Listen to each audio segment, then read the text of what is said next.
नमस्कार, India news Madhya Pradesh Chhattisgarh में आप सभी का स्वागत है। मैं हूं आपके साथ अपूर्वा और वक्त हो चला है बड़ी बहस छत्तीसगढ़ का, जिसमें हम बात करेंगे पेड़ों की कटाई को लेकर चल रही सियासत की। छत्तीसगढ़ अपने जल, जंगल और जमीन के लिए जाना जाता है। यहाँ के वनों में प्रचुर मात्रा में खनिज संपदा भरी पड़ी है, लेकिन कॉरपोरेट शिकारियों की नजर लगते ही यहाँ के जंगलों का अस्तित्व खतरे में पड़ गया है। जनता की चुनी हुई सरकार अब कॉरपोरेट घरानों के आगे नतमस्तक हो गई है, लेकिन आदिवासी अब दो हाथ करने की ठान ली है। हम बात कर रहे हैं सरगुजा जिले के परसा ईस्ट केते बासेन परियोजना की। आज इसी मुद्दे पर चर्चा करेंगे। हमारे साथ बीजेपी कांग्रेस के गेस्ट भी होंगे, लेकिन उससे पहले देखिए ये स्पेशल रिपोर्ट।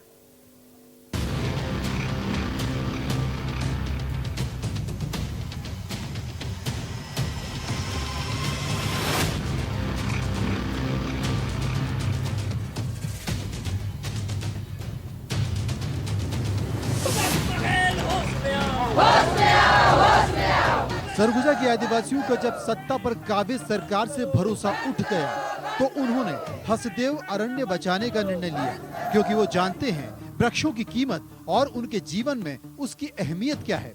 हसदेव अरण्य बचाओ संघर्ष समिति पिछले 2 मार्च से करीब 200 दिनों से पेड़ों की कटाई के विरोध में आंदोलन पर बैठी है, लेकिन शासन की अनुमति मिलते ही सालों पुराने पेड़ों की काले कोयले के लिए बलि देना शुरू हो गई है।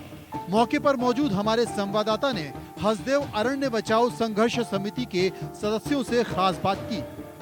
प्रशासन ने पेड़ों की कटाई चालू कर दी है और हम धरना स्थल पर हैं। अभी आप देख सकते हैं यहाँ पर लगभग महिलाएं और पुरुष अपन धरना स्थल पर बैठे हुए हैं।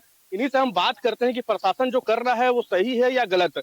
कुछ लोग हमारे साथ जुड़े हुए हैं, उनसे हम जानते हैं कि यहाँ पर कितने दिनों से बैठे हुए हैं, क्या मांगे हैं इनकी। जी, आप कितने दिनों से बैठे हैं यहाँ पर? हम यहाँ 2 मार्च से बैठे हैं और हमारी मांग है कि हमारा जो जल, जंगल, जमीन, हम जो जीने का जो हमारा 75% जो हम जिसमें आश्रित रहते हैं उसको हम बचाने के लिए यहाँ हमारा सरकार से ही मांग है कि हमारा जो जल, जंगल, जमीन, हमारा घर दुरा है उसको छोड़ दीजिए। हम उसी से हम खुश हैं। प्रशासन एक और पेड़ों की कटाई चालू कर दिया है। उसके बाद लोग धरना स्थल पर बैठे हुए हैं और लगातार मांग कर रहे हैं कि पेड़ नहीं कटनी चाहिए। और भी कुछ लोग हैं, महिलाएं हैं, उनसे बात करते हैं। आप लोग कितने दिन से बैठे हैं यहाँ पर? बहुत दिन से बैठे हैं भैया। क्या चाहते हैं आप लोग? हम लोग जल, जंगल, जमीन नहीं काटने देंगे। अभी तो प्रशासन लगातार काट रहा है, उसीलिए तो हम लोग धरने में बैठे हुए हैं भैया। तो जैसा कि आप देख रहे हैं कि यहाँ पर लोग प्रशासन के विरोध में खड़े हुए हैं। पर कुछ लोग और हैं, उनसे हम बात करते हैं कि भैया पेड़ तो कट रहे हैं, आप कैसे करेंगे आप लोग? तो कैसे करेंगे? सरकार तो पूरा शासन प्रशासन लग करके पूरा पुलिस फोर्स लगा के और हमारे पेड़ कटाई करत है। हमन ला कोई ला घुसे नहीं दे, जगह जगह छेकी से हमार संख्या जो आवत रहते हमन ला रोक लेते। हम ले इकट्ठा हो कोई भी जथे उठन ते मतलब भर के गाड़ी भर के थाना में पहुंचाए के बहुत दूर दूर के थाना, अलग अलग थाना में रख देते। तो हमन नहीं धरना में बैठे हैं, अब हमन पेड़ कटाई के विरोध में हैं। जंगल नहीं तो जन नहीं। शायद शहरों में रहने वाले लोगों के लिए जंगल एक मनोरंजन मात्र साधन है, लेकिन 200 दिनों से आंदोलन पर बैठे इन आदिवासियों के लिए वन देवता हैं, जिसको बचाने के लिए ये संघर्ष कर रहे हैं। इनको मालूम है कि सन 2010 हसदेव अरण्य को नो जोन में घोषित किया गया। एकाएक इस घने वन को कैसे उजाड़ने का आदेश दे दिया गया, इसके लिए भी पूरी कथा है, गौर से सुने। जगह जमीन ला हमन देन कह के पेड़ नहीं काटे देन कह के ना हमन जगह बैठे हन। और जब ले कहा था ना इतना दिन हमला धरना में बैठे ले हो गई से तब ले काल चालू है काटे ले, पेड़ काटे ले। 2 मार्च से फिर पुनः बैठे हैं हम। मतलब सरकार की जो मंशा को पकड़ नहीं पा रहे हैं, न जनता को सही बता नहीं पा रहे हैं वो लोग। आज तक न जांच है, जनता के बीच में जांच हुआ, न ही संतोषप्रद कुछ बात हुआ भैया। सरकार ने अनुबंध में 43 हेक्टेयर भूमि पर कोयला खदान संचालित होने का ग्रामीणों को हवाला दे दिया। सरकार इसके बाद पेड़ों की कटाई नहीं होगी, इसका कोई लिखित प्रमाण देने को नहीं तैयार है। लगातार धरने पर बैठे आदिवासियों को सरकार पर भरोसा नहीं है, शायद इसलिए आंदोलन अभी जारी है। मौके पर मौजूद हमारे संवाददाता ने हसदेव अरण्य बचाओ संघर्ष समिति की मनोदशा समझने के लिए स्थानीय पत्रकारों से भी बात की। अभी हम उदयपुर के उस जगह पर आए हुए हैं जहां पर आंदोलनकारी बैठे हुए हैं और आंदोलन लगातार चल रहा है। स्थिति हम लोग इस जगह पे जहाँ खड़े हैं उसका नाम ग्राम हरिहरपुर है। माहौल यहाँ काफी तनावपूर्ण है, लोगों में भय एवं दहशत का माहौल है। यहाँ पे हजारों की संख्या में कल से लेकर आज तक पुलिस बल तैनात किया गया था। आप लोग भी कवर करते समय इस बात को देखे होंगे। लोगों को अपने जल जंगल जमीन बचाने के लिए काफी संघर्ष करना पड़ रहा है। ये जो लोग बैठे हैं पिछले 200 दिनों से अधिक समय तक भी इन लोगों का आंदोलन अभी चल रहा है। अभी भी ये लोग आंदोलन धरने पे बैठे हुए हैं। इन सब के बावजूद परसा ईस्ट एवं केते बासिन के लिए लगभग 43 हेक्टेयर जंगल का कटाई वन विभाग द्वारा प्रशासनिक अमले को साथ लेकर पुलिस बल की मौजूदगी में पेड़ों को काटा गया है और इतनी बेरहमी से काटा गया है कि देखेंगे तो आंख से आंसू किसी का भी निकल आता है। हम एक तरफ पर्यावरण संरक्षण की बात करते हैं और यहाँ पे पर्यावरण का विनाश कर रहे हैं। यह जैव विविधताओं से भरा हुआ ये जंगल है जिसका विनाश हुआ है, जिसकी भरपाई कभी नहीं हो सकती है। इसमें सैकड़ों साल पुराने पेड़ हैं। जी, जैसा कि आप देखे कि बता रहे थे कि जंगल जो है हरा भरा जंगल है, उसके बाद भी यहाँ पर कटाई लगातार चल रही है और 8000 पेड़ों की कटाई हो चुकी है और यहाँ पर लगातार 94-95 दिनों से लगातार आंदोलन चल रहा है। 200 दिनों से लगातार आंदोलन चल रहा है। लोग यहाँ पर आंदोलित हैं, महिलाएं भी आंदोलन में लगी हुई, इधर देख सकते हैं आप, इधर पुरुष लगातार आंदोलन में है। उसके बाद भी प्रशासन जो है पेड़ों की कटाई को नहीं रोका और कटाई जारी है और लगातार चल रहा है और आज तक 8000 पेड़ों को काट दिया गया है। वहीं प्रशासन हसदेव अरण्य बचाओ संघर्ष समिति को समझाइश दे रहा है कि परसा ईस्ट केते बासन परियोजना के लिए केंद्र और राज्य की परमिशन मिली है, जिसके बाद वन मंडल अधिकारी ने 43 हेक्टेयर भूमि के वनों की कटाई के आदेश जारी किए हैं। बताया गया है कि अभी जो वृक्ष कटाई की गई है वो परसा ईस्ट केते बासन परियोजना से संबंधित है, जिसके लिए पहले से ही सभी प्रकार की स्वीकृतियां प्राप्त हैं। केंद्र शासन की स्वीकृति प्राप्त है, राज्य शासन की स्वीकृति प्राप्त है। उसके पश्चात जिले स्तर से वन मंडलाधिकारी ने 43 हेक्टेयर वन काटने का आदेश किया था। आदिवासियों के आंदोलन की वजह से परसा ईस्ट केते बासन का कार्य रुक गया था, लेकिन सरकार की मंजूरी के बाद धड़ाधड़ हजारों पेड़ों की कटाई की जा रही है। वहीं विपक्ष में बैठी बीजेपी फायदा उठाने से नहीं चूक रही है, वो प्रदर्शन कर रही है, जबकि इस मामले को वो लगातार केंद्र सरकार के सामने भी ले जा सकती है। इनकी कथनी और करनी में बहुत अंतर है नहीं? सरकार कुछ कहती है और करती कुछ है ना? सीधे वो कहते हैं कि जंगल नहीं कटना चाहिए और नहीं कटना चाहिए, आदेश भी है, हमको जंगल को रक्षा करना चाहिए। आदिवासी कहते हैं जल जंगल जमीन हमारा है, बेचारे रक्षा करते हैं और उन्हीं को गिरफ्तार करते हैं, अच्छी बात नहीं है। हम आप जानते हैं कि वन विभाग है, वन विभाग का क्या हम ये माने रख रहे हैं कि अब वन विभाग पेड़ों की कटाई पूरे छत्तीसगढ़ में करेगी ही नहीं, खूब कटेंगे ही नहीं?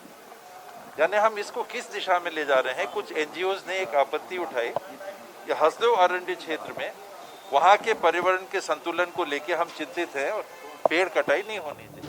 कुल मिलाकर मामले में सियासत हो रही है।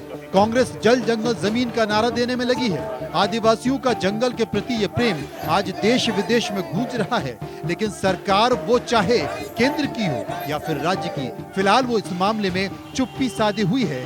जबकि वो चाहे तो केंद्रीय वन पर्यावरण मंत्रालय में आपत्ति दर्ज कर केंद्र का ध्यान इस ओर खींच सकती है। सरगुजा से सोनू केदार के साथ मनोज मनु।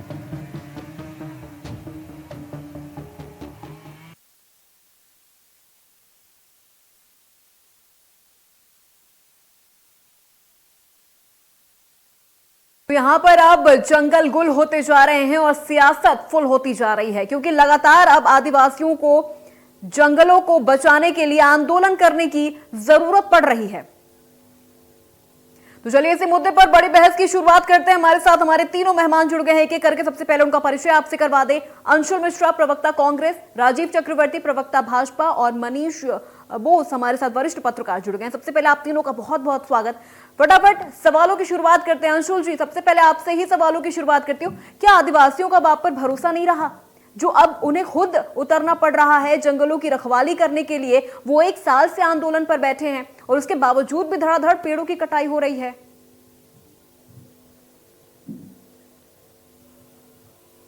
अंशुल जी, शायद हाँ जी, मेरी आवाज आप तक पहुंच रही है? जी पहुंच रही है। जी, आदिवासियों का हम पर भरोसा नहीं रहा है ऐसा नहीं कहना चाहिए, क्योंकि हमारे जो कांग्रेस के जो प्रदेश अध्यक्ष हैं वो भी आदिवासी समाज से आते हैं, वो आदिवासियों का दर्द समझते हैं, आदिवासियों की बात को रखते हैं। कहाँ समझा जा रहा है सर उनका दर्द? आपकी उनके लिए तो आवाज वो में कुछ जंगल, रिफ्लेक्शन वो आ रहा है। पेड़ पौधे ही तो सब कुछ हैं। जी जी, मेरी आवाज आ रही है आप तक? जी बिल्कुल आ रही है, आप बोलिए।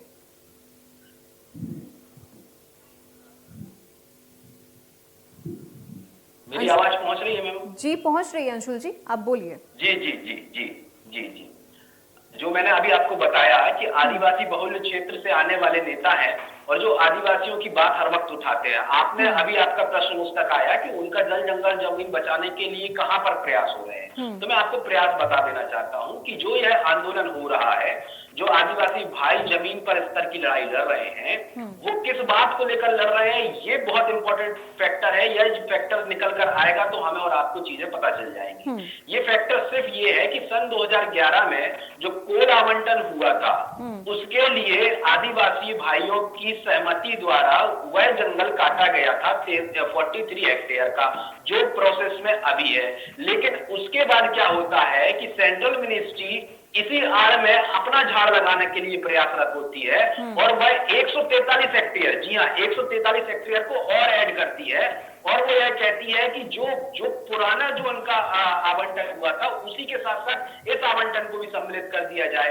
तो जिसका पैसा मिल चुका था, आदिवासी भाई उसके लिए कुछ भी कहने के लिए तैयार नहीं है, वो कुछ नहीं कह रहे। लेकिन जो 125 हेक्टेयर एक्स्ट्रा कार्य हो रहा है उसके लिए आदिवासी भाई बैठे हुए हैं। इसमें राज्य सरकार जो है, राज्य सरकार से आदिवासी भाइयों का एक प्रतिनिधित्व मंडल भी मिलता है। टीएस बाबा के साथ से वह प्रतिनिधित्व मंडल मिलता है और अपनी चर्चा को करता है। और दूसरी बात, आज के न्यूज चैनल के माध्यम से यह बता देना चाहता हूँ, शायद यह खबर जानकारी किसी के पास नहीं है, इसी प्रतिनिधित्व मंडल की बात को रखने के लिए आदरणीय टीएस बाबा जी सेंट्रल मिनिस्टर में पत्राचार भी कर चुके हैं, वो भी 4 बार, और 5वीं बार अभी निकटतम भूतकाल में इसको भी किया गया है मोहतरमा। तो यह जो भ्रामक स्थिति बीजेपी पैदा कर रही है, कृपया कर भ्रामक स्थिति उसको पैदा ना करें, क्योंकि जल जंगल और जमीन के ऊपर राजनीति नहीं राजनीति होना चाहिए। हम तो स्वयं चाहते हैं, इस काम के लिए प्रतिबद्ध हैं कि लोगों का जो जल जंगल और जमीन है वह बचा रहे, वो रहेगा तब हम रहेंगे मोहतरमा, इस चीज को हम समझते हैं। बिल्कुल बिल्कुल, वो रहेंगे तभी हम रहेंगे। लेकिन यहाँ पर सबसे बड़ा सवाल ये भी उठता है कि टीएस सिंहदेव कहाँ है? गुजारिश करूंगा, कुछ प्रॉब्लम आ रही है, इसको ठीक करें, मैं बोल नहीं पा रहा हूँ।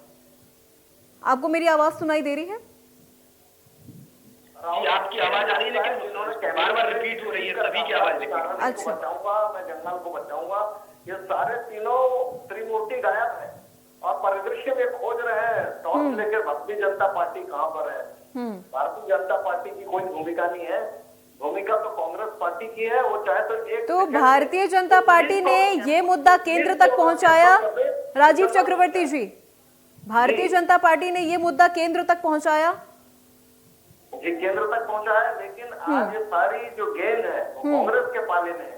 कांग्रेस चाहे तो गेंद को गोल डाल दे, और कांग्रेस अगर लीज को कैंसिल कर दे तो ये अरण्य के जंगल बच सकता है। लेकिन कांग्रेस केवल राजनीति में सकती है, कांग्रेस एक नौटंकी करती है। कांग्रेस के इंद्र जी कहते हैं कि एक पेड़ कटेगा तो मेरे ऊपर गोली पड़ेगी। बाबा साहब कहते हैं आप, और भूपेश बघेल जी कहते हैं कि आप हमारे जरूरी है क्या देंगे आप, हम आपको ठीक है अंशुल जी, नाटक नौटंकी कांग्रेस की है। और राहुल गांधी जी को जब कैमरेज में पूछा गया पर्यावरण विद के द्वारा कि आपकी सरकार आप क्यों नहीं रोकते, उन्होंने कहा I have concern, I have to see. चलिए ठीक है राजीव जी, देखिए यहाँ पर सबसे बड़ा सवाल और सवालों के घेरे में टीएस सिंहदेव जी आ रहे हैं। अंशुल जी, ठीक है राजीव जी मैं आऊंगी आपके पास। अंशुल जी, यहाँ पर सबसे पहले सवालों के घेरे में टीएस सिंहदेव जी आ रहे हैं, जिन्होंने कहा आंदोलन होगा, गोली चलेगी, पहली गोली मैं खाऊंगा। आंदोलन नहीं हुआ, गोली नहीं चली, लेकिन पेड़ कट गए, वो भी 8000। कहाँ है टीएस सिंहदेव जी? जी बहुत उम्दा प्रश्न निकल कर आया। मैं आपको बता देना चाहता हूं कि आखिर ये समस्या क्या है। जब तक हम इस समस्या की जड़ तक नहीं जाएंगे ना, तब तक बीजेपी इसी प्रकार से भ्रामक स्थितियां पैदा करती रहेगी, क्योंकि इनका चाल चरित्र, चेहरा, नीति यही है मोहतरमा। मैं आपको पुनः स्पष्ट कर देना चाहता हूँ, आपके माध्यम से सभी जनता जनार्दन को स्पष्ट करूंगा। CS बाबा जी ने यह कहा था कि अगर जंगल कटेंगे तो छाती पर गोली मैं खाऊंगा। वो किस परिप्रेक्ष्य में कहा था? सन 2011 में जो आवंटन हुआ था उसका मुआवजा किसान भाइयों के लिए मिल चुका है, वो आदिवासी भाइयों के लिए ऑलरेडी मिल चुका है। उसके लिए ना किसान प्रतिबद्ध है, ना आदिवासी भाई कुछ कहने के लिए तैयार है, वो बात समाप्त हो चुकी है। या बीजेपी पुराने मैटर को उठा रही है। उसके बाद जिस पर उन दोनों की सहमति नहीं बनी थी, शासन ठीक है, मैं आप दोनों के पास आऊंगी। हमारे साथ मनीष वोरा जी भी जुड़े हुए हैं, वरिष्ठ पत्रकार हैं, उनसे इस पूरे मुद्दे पर उनकी राय जानते हैं। मनीष वोरा जी।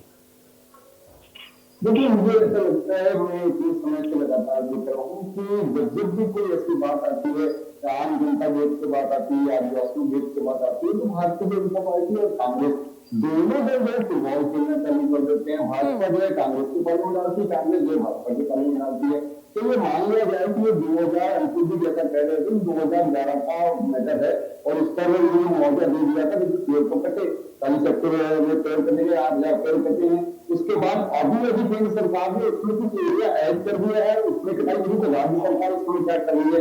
जब स्थिति जैसा कि मैं देख रहा था कि आपके संवाददाता बता रहे थे कि वहां पर पुलिस और फॉरेस्ट विभाग के द्वारा पुलिस के संरक्षण में पूरी कटाई की जा रही है। तो फॉरेस्ट विभाग किसका है? राज्य सरकार का। पुलिस किसकी है? राज्य सरकार की। तो जब आपके पास में सारी चीजें आप दे रहे हैं तो आप क्यों आया करा रहे हैं? यदि आप इतने अच्छे हैं, आपको आदिवासी की इतनी चिंता है, तो आप क्यों पुलिस से संरक्षण मुहैया करा रहे हैं? क्यों आप फॉरेस्ट विभाग को आप ज्ञान करते हैं? और उन आदिवासियों का सब कुछ जब जंगल और जमीन है तो उनके साथ में स्थिति बनी, तो कांग्रेस क्यों समाज के लिए बता रही है?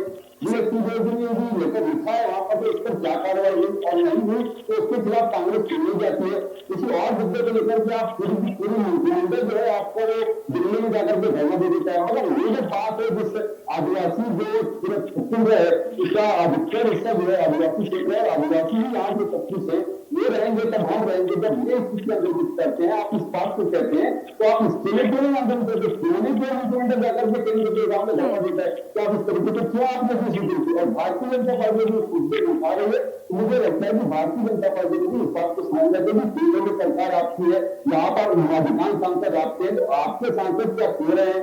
आपके सांसद सो रहे हैं, उनको संसद में आवाज क्यों नहीं जाते और जाकर के केंद्रीय मंत्रिमंडल से इस बात को लेकर के क्यों नहीं कहते? भैया आदिवासी हमारे सब कुछ है, आदिवासी का ये प्रदेश है और उनके साथ में अन्याय नहीं होना चाहिए, सारे पेड़ क्यों काटे जा रहे हैं? बिल्कुल मनीष वोरा जी, आदिवासी ही छत्तीसगढ़ की पहचान है, वो छत्तीसगढ़ की जान है, लेकिन यहाँ पर उनके साथ न्याय नहीं हो रहा है। अंशुल मिश्रा जी, क्या कहना चाहेंगे आप? वही मैं देवी जी आपको बताना चाह रहा था कि आखिर जो समस्या कहाँ से उत्पन्न हुई उसकी जब तक हम जड़ तक नहीं जाएंगे तब तक हमें उस चीज का पता ही नहीं चलेगा कि आखिर यह समस्या है क्या। कब तक जाएंगे अंशुल जी जड़ तक? अंशुल जी कब तक जाएंगे जड़ तक? यहाँ तो पेड़ों की जड़ें कट रही हैं, आप आदिवासियों की समस्याओं की जड़ तक कब तक जाएंगे आप? आदिवासियों की समस्याओं की जड़ जब एक बार जो अधिनियम तय हो गया, जो हमारे बीच में और आपके बीच में एक बात तय हो गई कि हमें सिर्फ इस पर्टिकुलर क्षेत्र का यूज करना है, बाकी का यूज नहीं करना, जो बात हो चुकी थी 2011 में, उसका कार्यक्रम तो हो रहा था। लेकिन 125 हेक्टेयर ये कहां से आ जाता है? 125 हेक्टेयर जब सेंट्रल मिनिस्ट्री एक आदेश पारित करती है और आदेश पारित जो मीडिया के पटल पर भी है, वह ये कहती है कि जो 46 हेक्टेयर कट रहा है उसी के साथ साथ 125 भी कट जाना चाहिए। उस पर तो आदिवासी भाई अपना प्रश्न चिन्ह उठाएंगे ना, उसी का राजीव जी एक मिनट मैं आऊंगी आपके पास। मैं राजीव जी से यह पूछना चाहता हूँ कि दोनों सांसद में से एक भी सांसद में यह हिमाकत नहीं है कि वन विभाग के आला अधिकारियों के पास दिल्ली चले राजीव जी जवाब लूंगी आपसे। क्यों काट रहे हैं वो? राजीव जी जवाब लूंगी, ठीक है अंशुल जी, राजीव जी जवाब लूंगी आपसे।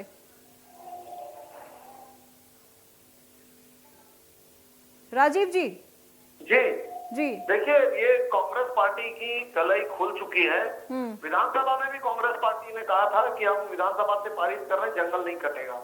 उसके बाद भूपेश जी ने बाद में कहा कि हमें एसी चलाना है, कूलर चलाना है तो पेड़ कटेगा, कोयला चलेगा, सब्जी चलेगा। सबसे बड़ा झूठ आरोप है ये। इस प्रकार का कोई भी ऑफिशियल बयान अगर होगा, राजीव जी तुरंत बताइए, झूठ तुरंत माफी मांगेंगे। एक मिनट सर, उन्हें सुन लेने दीजिए। बयान आज तक कभी अंशुल जी उन्हें बोल लेने दीजिए। झूठ बोल रहे हैं ये, ठीक है, वो झूठ बोल रहे, वो सच बोल रहे, उसका खुलासा होगा। हाँ राजीव जी, आप कांग्रेस फटाफट अपनी बात कंप्लीट करें। शामिल हो गई। आज कांग्रेस पार्टी एक्सपोज हो चुकी है जनता जनार्दन के सामने, वन बंधुओं के सामने। जो जन सुनवाई हुई थी वो भी झूठी थी, बिना वहाँ के लोकल लोगों के आए एक जन सुनवाई कथित तौर पर की गई। वो भी उस समय भूपेश बघेल थे, वहाँ के जंगल के बंधुओं ने कहा एक ऐसी जन सुनवाई जिसमें हमें आने नहीं दिया गया। विधानसभा में कहा, अब और अभी कहते हैं हमें जड़ पड़ेगा। राहुल जी कहते हैं मैं देखूंगा। तो ये देखूंगा, देखिए सवाल मेरा यहाँ आपसे एक और है। ये सारी बातें की कोई मायने नहीं है। लगातार आज से 10,000 पेड़ कट चुके, पेड़ कट रहे हैं। ठीक है, पेड़ बचाने की कोई कवायद नहीं हो रही, जंगल की संस्कृति बचाने की कवायद नहीं हो रही है। कवायद सिर्फ हो रही है कि राजनीति की झूठ। अंशुल जी, पेड़ पौधों को बचाने की कवायद नहीं हो रही है, संस्कृति को बचाने की कवायद नहीं हो रही है 2012 में। एक टेक्निकल बात और कर देता हूँ, हालांकि बीजेपी की प्रवक्ता के साथ टेक्निकल बातों का सरोकार कहीं से कहीं तक नहीं होता है। तीनों नेता ये त्रिमूर्ति गायब है। ये शायद मेरा टर्म है, मुझे बोलना है अपूर्वा जी। राजीव जी चलिए, ठीक है राजीव जी, पुलिस की लॉरी है, राजीव जी लगातार बेतहाशा काटे जा रहे हैं। ठीक है अंशुल जी। अपूर्वा जी, मैं एक टेक्निकल बात और आपसे कर देना चाहता हूं। हालांकि बीजेपी के प्रवक्ताओं का टेक्निकल बात से कोई भी किसी भी प्रकार का सरोकार नहीं रहता है, लेकिन देखिए इनका झूठ का पुलिंदा अभी साफ हो जाएगा। अपूर्वा जी, सबसे पहले मैं यह बता देना चाहता हूँ, जो भी कोल माइंस चाहे 1 हेक्टेयर की हो, चाहे वो 40 हेक्टेयर की हो, चाहे वो 150 हेक्टेयर की हो, वो जो माइंस होगी वो किसके लिए अलॉट होगी? वो सेंट्रल गवर्नमेंट के लिए अलॉट होगी, ना कि छत्तीसगढ़ शासन के लिए अलॉट होगी, क्योंकि जो कोल मिनिस्ट्री है वो सेंट्रल गवर्नमेंट के हाथ में आती है। तो मैं आपके माध्यम से इनसे पूछना चाहता हूँ कि 9 सांसद आपकी पार्टी के यहाँ पर बैठे हुए हैं, जब इतनी मोहब्बत जंगल और जमीन से आप करते हैं, इतनी बिल्कुल हम यही उम्मीद करेंगे कि जल्द से जल्द आदिवासियों की जो ये समस्या है इसका समाधान हो जाए। हमारे तीनों मेहमानों का बहुत बहुत शुक्रिया और मेरे साथ उस बड़ी बहस में बस इतना ही। देखते रहिए इंडिया न्यूज़ मध्य प्रदेश छत्तीसगढ़।